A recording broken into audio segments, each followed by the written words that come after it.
여러분 안녕하십니까, 강신업 변호사입니다. 지금 한동훈의 행태에 대해서 보수, 자유우파 우리 국민들이 정말 분노하고 있습니다. 왜 우리 보수, 우파, 자유 국민들은 한동훈의 행태에 대해서 분노하고 있을까요? 이야기 빨리 해보겠습니다. 아직까지 강신업TV 구독자 아니신 분께서는 지금 바로 구독 버튼을 눌러주십시오. 더 좋은 방송으로 보답해 올리겠습니다. 자, 한동훈에게 우리 자유우파 국민들 중 많은 수가 기대를 걸었습니다. 일단은 이준석을 갖다가 대체할 수 있는 그런 젊은 정치인이 되지 않을까라고 하는 기대였습니다. 자, 이준석이가 말이죠, 국민들이 많은 기대를 걸었음에도 불구하고 아주 꼰대, 기득권 그런 정치인의 행태를 보였습니다. 기본적으로 말이죠, 젊다는 것은 앞으로 나가는 추진력도 중요하지만 그리고 일단은 순수해야 됩니다. 권력투쟁 같은 것에 몰두하지 말고 그야말로 자기의 목표를 향해서 개혁 방향을 제시하고 그 개혁을 위한 끊임없는 어떤 동력을 스스로 풀어넣을 줄 알아야 됩니다. 그런데 이준석이가 한 것이라고는 뭡니까? 계속해서 윤석열 까내리기 내지는 다른 사람들을 전부 다 공격을 함으로써 자기가 올라가려고 하는 오로지 권력투쟁. 다시 말하면 이준석은 말이죠, 박근혜 대통령을 일단 공격했습니다. 그래서 박근혜 대통령을 까내리는 데 앞장섰죠. 그것이 자기가 정치인의 어떤 맵집을 키우고 포스를 키우는 그런 거라고 생각했던 것 같습니다. 그러니까 자기의 어떤 부피를 키우려고 하는 그런 목적으로 박근혜 대통령에 대한 배신을 때렸죠. 그 다음 어떻게 했습니까? 자, 안철수와의 끊임없는 갈등입니다. 어떤 사람들은 그것을 톰과 제리라고 얘기했지만 그야말로 여기서 이준석이는 도대체가 어떤 정치를 하려고 하는 것일까? 왜 그렇게 안철수와 저렇게 싸우는 것일까? 지금도 이해하지 못합니다. 안철수와 싸워가지고 예를 들어서 뭘 얻을 것이 있다. 안철수가 어떤 적폐다. 그런데 그래서 안철수를 갖다 공격한다. 그건 이해가 가죠. 하지만 안철수를 공격할 이유가 없는데도 불구하고 자기보다 오히려 훨씬 더 나은 이런 것에 대한 어떤 질투, 멸시라고 할까요? 아니면 노원 지역구에서의 어떤 경쟁이라고 할까요? 그렇기 때문에 안철수에 대한 공격이 국민들의 호응을 사지 못한 겁니다. 그 다음에는 손학규를 또 공격하는 모습을 보였습니다. 그때 손학규는 당대표였는데요, 여러 가지 연륜이라든지 나이라든지 이런 전체적인 것으로 볼 때 그렇게 그야말로 아나무인, 싸가지 없게 이렇게 하는 모습을 보면서 만약에 정치로 손학규가 어떤 정치를 하는데 나는 이런 정치를 하겠다고 그러면서 정책이라든지 내지는 개혁 방향이라든지 이런 갖고 투쟁을 했다면 호응을 얻을 수 있었겠지만 오로지 권력 투쟁의 모습을 보였다는 거죠. 여기서도 또 점수를 잃었던 겁니다. 그 다음에 이준석이 결정적으로 점수를 잃었던 것은 윤석열 후보와의 갈등이었습니다.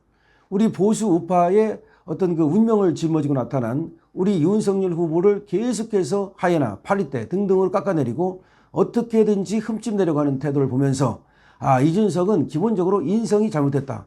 그리고 정치를 할 수 있는 그런 어떤 인성이 안 된다. 능력도 안 된다라고 생각을 하게 됐던 겁니다. 이것이 이준석이가 젊은 정치인으로서 촉망받다가 멸실하게 된, 소멸하게 된 그 인기가 말이죠, 그런 이유라고 할 수 있습니다. 지금 물론 이준석이가 국회의원이 됐다고 하지만 오히려 국회의원이 된 이후에 이준석 현상은 완전히 꺼져버렸습니다.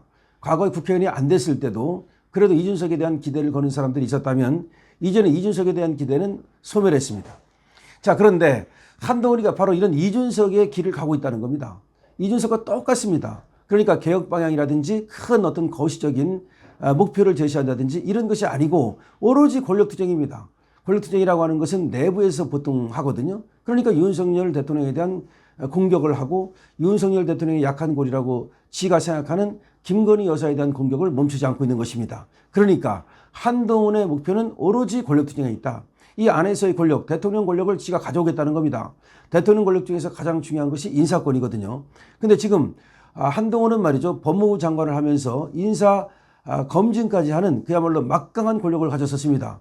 어떻게 보면 2인자의 권력을 가졌다고 볼 수 있겠죠. 그런데 그 권력을 갖다 보니까 이제 권력에 심취했는지 아니면 권력에 도취했는지 모르겠습니다만은 이제 인사권까지도 자기가 어느 정도 행사하겠다고 하는 대통령의 권력을 나누자는 얘기입니다. 이것이 도대체 있을 수 있는 일입니까? 때문에 이와 같은 권력 투쟁을 하는 한동훈은 이준석의 아바타다라고 밖에 볼 수가 없는 것이죠. 또 하나, 한동훈이 이제 배신을 때렸다는 것이 이제 문제가 되는 겁니다. 원래 배신이라고 하는 것은 자기가 올라가기 위해서 남을 짓밟고 올라가는 겁니다. 더군다나 살모사 정치라고 우리가 부르죠. 자기를 키워준 사람을 짓밟고 올라가면 빨리 올라갈 수 있거든요. 그런 것을 어디서 배워먹었는지, 다시 말하면 김무성과 유승민으로부터 그런 배신의 DNA를 물려받았는지 지금 한동훈은 배신의 정치를 하고 있습니다. 그러니까 예를 들어서 한번 생각해 봅시다. 당대표라고 한다면 당을 어떻게 개혁할지, 그리고 어디로 이끌어 갈지, 그리고 그것보다 더 큰 개혁 방향. 예를 들어서 윤석열 대통령 같은 경우는 말이죠. 통일 독트린을 발표했다 이거예요. 그러면 우리나라의 안에서의 어떤 그 통일 역량을 키우고 그런 다음에 북한 주민들에게 자유의지를 확산시킨 다음에 국제사회와 연대를 통해서 통일을 한다는 거시적인 목표를 세웠단 말이죠. 이게 얼마나 큰 어떤 목표입니까?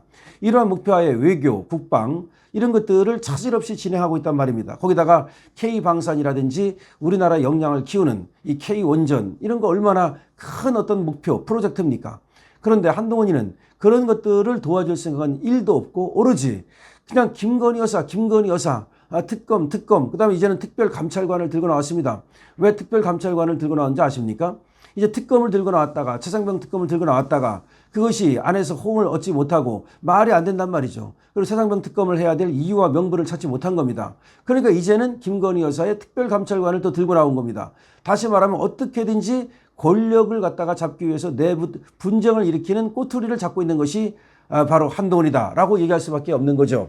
따라서 한동훈이는 이준석의 길을 가고 있고 한동훈이는 배신의 정치 김무성과 유승민의 길을 가고 있는 겁니다. 그런데 한동훈이가 또 결정적으로 지금 잘못하고 있는 건 뭐냐? 비겁하고 무능하다는 겁니다. 그러니까 비겁하고 무능하다는 것은 뭐냐? 윤석열 대통령은 말이죠. 한동훈에게 어떤 것을 맡겼느냐? 전 정권의 적폐 청사를 맡겼습니다. 그건 우리가 정확히 알 수 있는 것이 윤석열 대통령은 원전 비리를 수사하다가 좌천을 당하고 검찰총장에서 직무 배제를 당했던 겁니다. 그러니까 이와 같은 원전 비리라든지 태양광 비리라든지 수많은 문재인 정권의 비리를 척결하는 것은 윤석열 대통령의 분명히 마음속에 있습니다. 머릿속에 있습니다.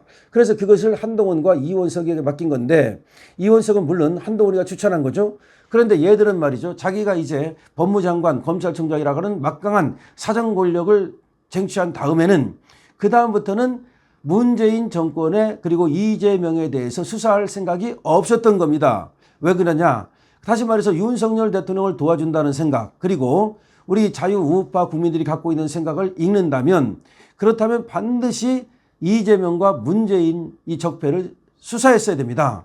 그런데 얘들은 법무장관이 되는 순간 그리고 또 검찰총장이 되는 순간 권력을 갖다 갖겠다는 다시 말해서 총구를 안으로 겨눴다는 겁니다. 그때부터 이미 윤석열 대통령에 대한 공격이 시작된 것이죠. 이러다 보니까 이재명과 문재인에 대한 수사가 그냥 흐지부지 돼버린 겁니다. 그러니까 지금까지 우리는 왜 문재인에 대한 수사를 제대로 하지 않을까? 왜 이재명에 대한 수사가 저 모양일까? 라는 것을 궁금하게 생각했습니다. 혹시 윤석열 대통령이 그런 어떤 의지가 없는 것 아닌가? 라고 생각했지만 지금 생각해 보니까 오로지 이 한동훈이가 막아섰던 겁니다. 한동훈이는 지금 5.18이다, 4.3이다 이런 생각을 하면서 급격하게 좌클릭을 하고 있습니다. 그렇게 급격하게 좌클릭을 하고 있는 이유는 제가 정치적으로 이득을 보겠다는 속셈을 갖고 있기 때문입니다. 다시 말하면 저 중도 좌파를 안아야 대통령이 될 수 있다는 생각을 했기 때문에 거기를 갖다가 조지는 것을 하지 않은 겁니다. 자, 그렇다면은 한동훈이는 오로지 권력투쟁, 내부 권력투쟁에만 지금 완전히 도취해 있는 그런 자라고 볼 수 있는 것이고 윤석열 대통령을 도와서 대한민국을 갖다가 그야말로 개혁하고 중흥시키는 이런 것에는 전혀 관심이 없는 자다. 따라서 이 자는 절대로 정치 지도자가 될 수 없는 그런 DNA를 갖고 있다. 다시 말하면 제2의 이준석, 제2의 김무성, 유승민이다. 이것은 분명해지고 있다. 그렇다면 이제 한동훈이가 내부로 돌린 그 총구가 자신을 향할 수밖에 없다. 이렇게 볼 수 있습니다. 한동훈에 대해서 미련을 갖고 있는 사람들은 즉시 그 미련을 버리는 것이 좋겠다는 생각을 분명히 전합니다. 강신업 TV입니다.